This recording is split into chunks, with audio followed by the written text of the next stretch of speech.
An old man and a smart bird. An old man who loved birds was determined to buy a rare one.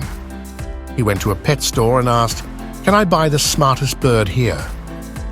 The owner handed him a bird with a very ordinary appearance and said, "It can talk and it's very smart." The old man agreed to buy it and took it home. However, when he got home, it didn't say anything.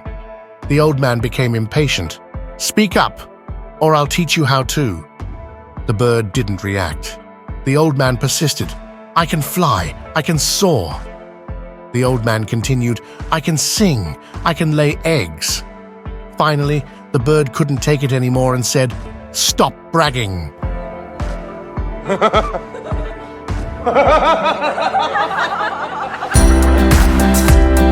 I hope you enjoy my channel and subscribe, comment, and share it with your friend. Thank you very much.